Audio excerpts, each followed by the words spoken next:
Fiesta gyud kayo karon kay daghan kaayo ta sa simbahan.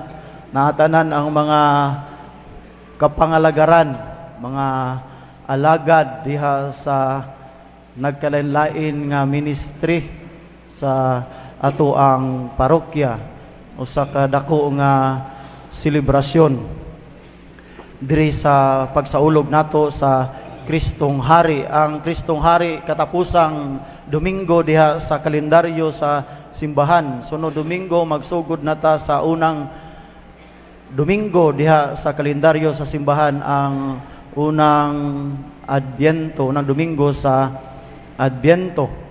Muna nga sa katapusan diha sa katapusan og sa sinugdanan ang Ginoo ang maghari.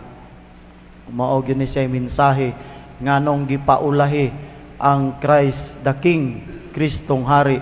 Sa katapusan ang Ginoo mao'y maghari bisan pagdiha sa tuang tagsa-tagsa ka kaugalingon, kay dili ta kabuot kung kanus ata ang Ginoo ray nahibalo ni ana.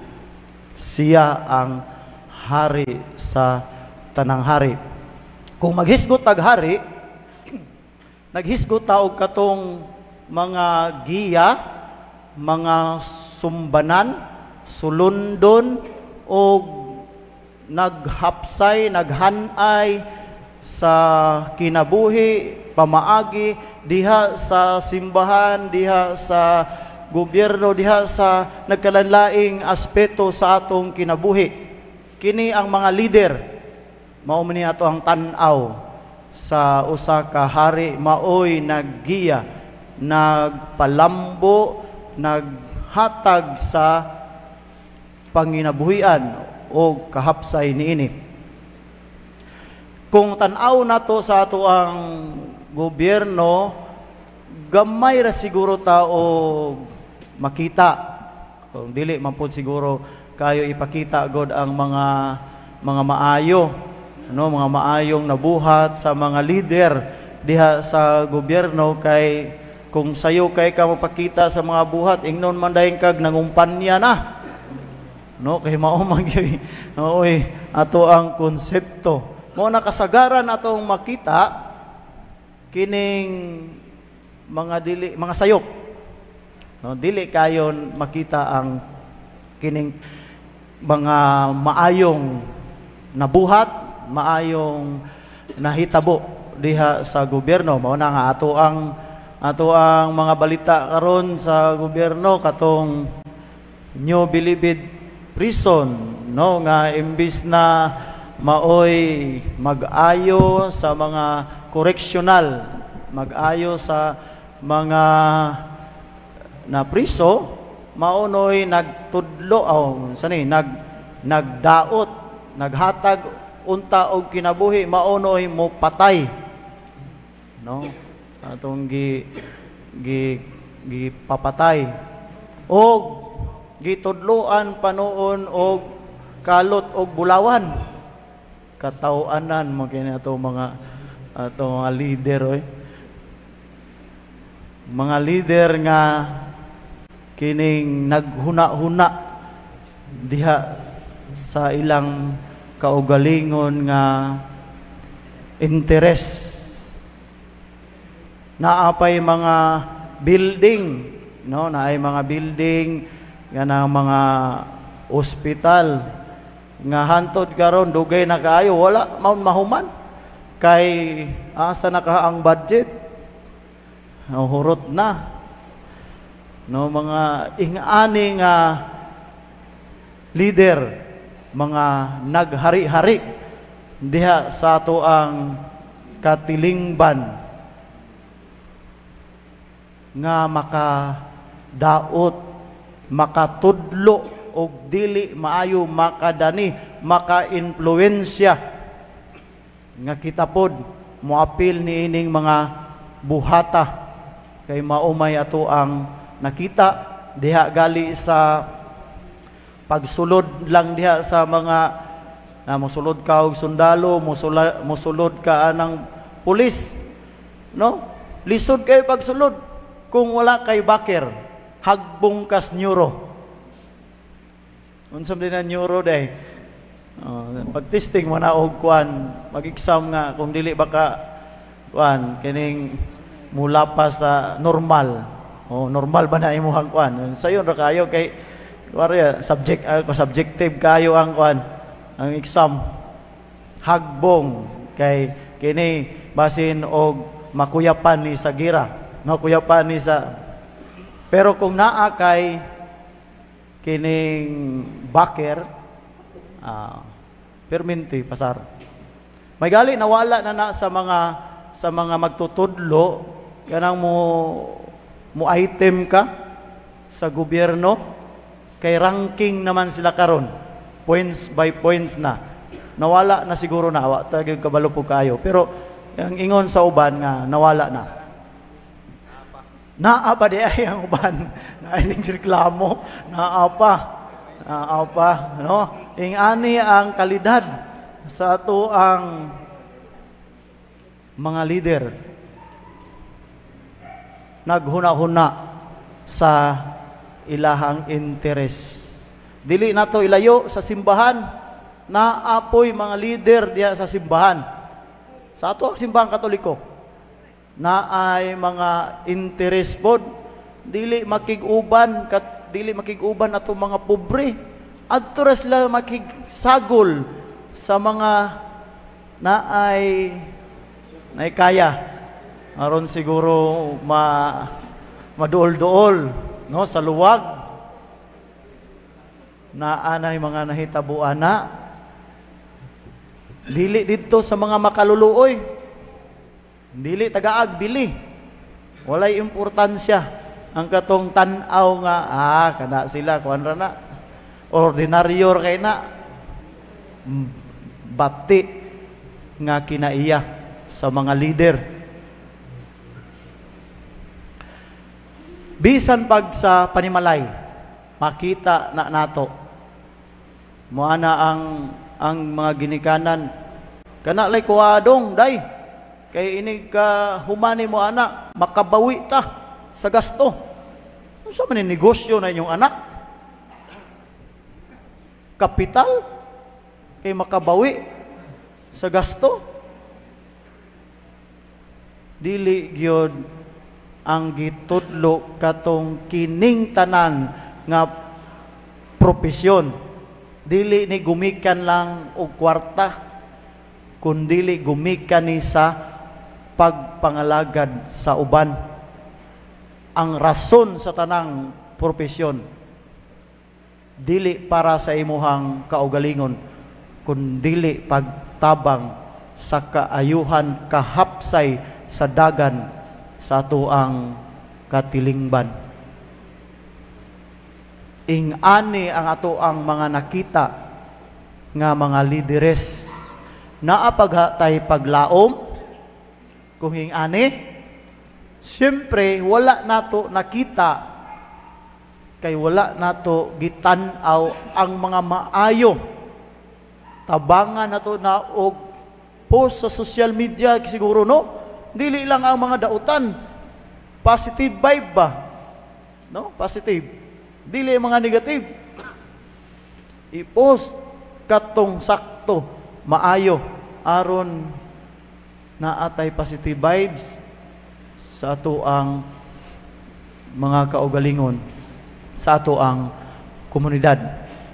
Gitudloan ta sa atong ebanghelyo ni Kristo unsaon ang pagkamaayong hari, unsaon ang nindot nga hari. No, dili bitaw nang pareho ani karon moingon ang uban, hadlok-hadlokon ka kung dili ka mosunod. No, moingon nga mapriso ka agoy. Dili nga ana ang pagpasunod sa tao.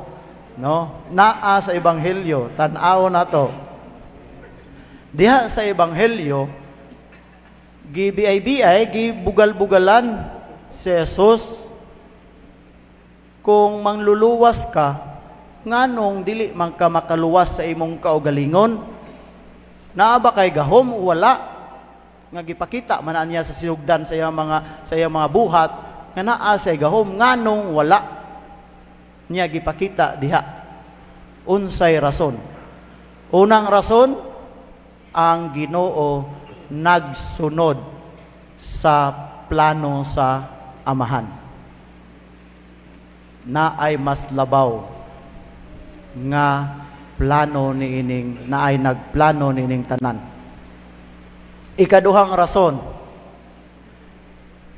asa may mas gamhanan kanang munaog si Kristo sa krus o pangsampalon niya itong mga nagbugal-bugal niya, or magpakamatay siya o mabuhi pag-usab. Unsa may mas gamhanan ana? Maunang gitawag siya nga hari sa tanang mga hari, kay walay makahimo anang mubangon kagikan sa pagkapatay ngadto sa pagkabanhaw. Hari sa tanang hari, walay nakahimo nga hari ana.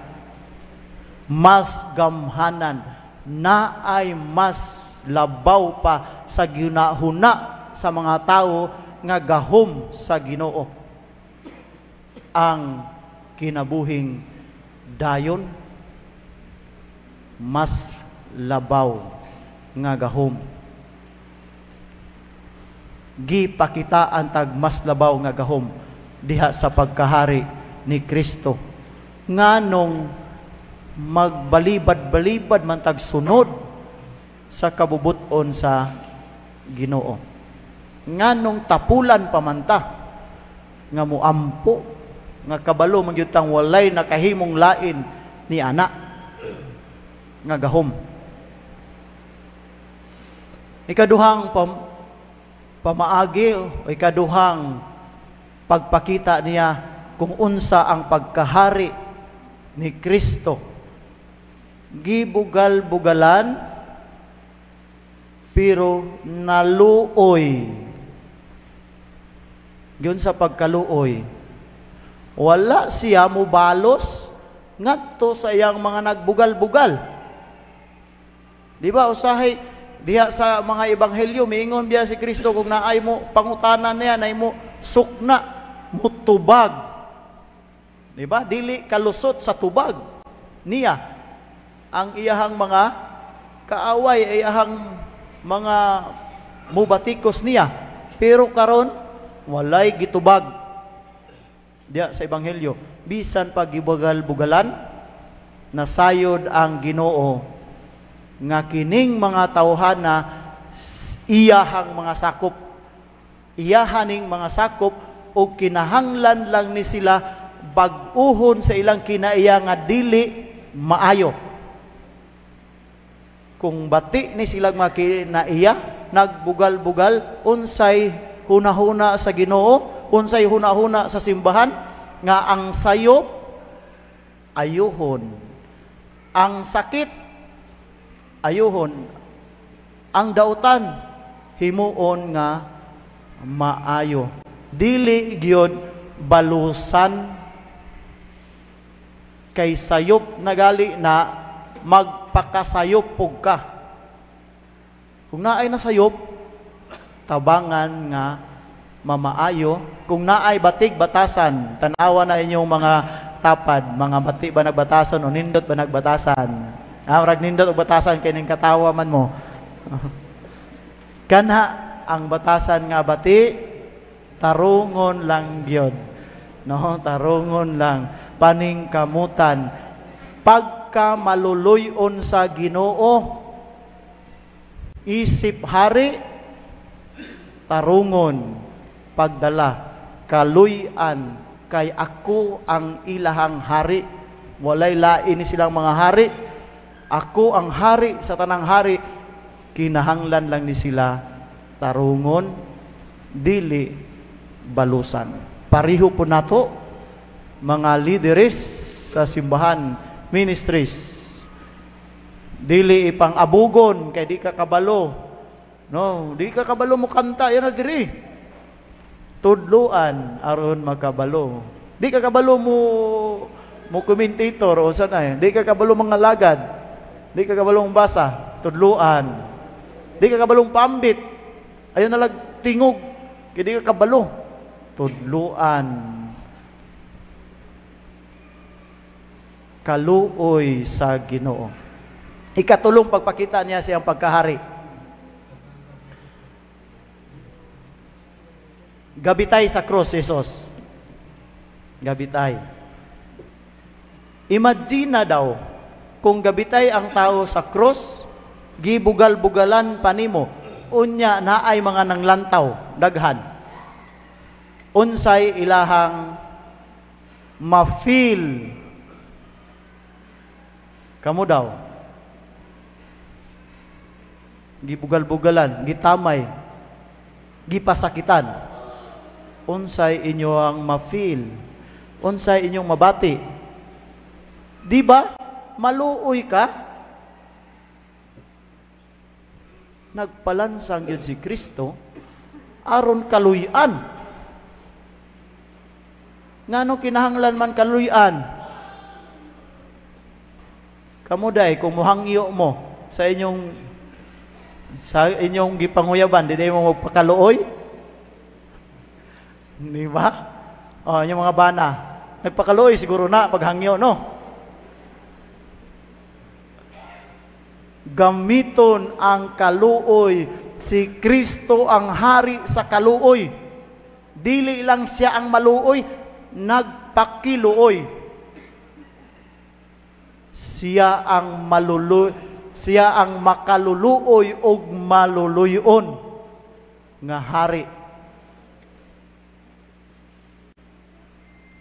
Danihon ta niya, imbitaron ta niya, dili lang gumikan kay naluoy siya, kundili makaluluoy siya. Di ba day ka madani, anak? Di ba day kumuton ang imong kasing-kasing nga mosunod ko dito kang Kristo kay nagpakiluoy siya paghangyo nako nga mabutan ko. Di ba day na kumuton na imong kasing-kasing ni anak nga magtinarong ka sa imuhang pagka-leader. Maupo ni gihimo namo gahapon nang limpyo sa clean up drive. Perting luuya gyud. Ano man, gamay ra gyud in taon mi. Di ba na makaluluoy? Di ba? O, nagbut na pasabot ana, katong mga naluoy, mo apil sunod. Di ba pareho man sa mga leader sa kapilya, God? Mag-una ang mga leader sa kapilya, uy, luya po niya, uy, siya may naglimpyo sa kapilya, mo apil ta. Madasig ka, kay naluoy ka, ug ang kaluoy, usa sa pamaagi, aron pagdala sa katawhan ngadto sa kasuod sa Ginoo. Kinsa day hari nga mogamit anang kaluoy, magpakiluoy, hari sa kaluoy. Diba? Si Kristo ra.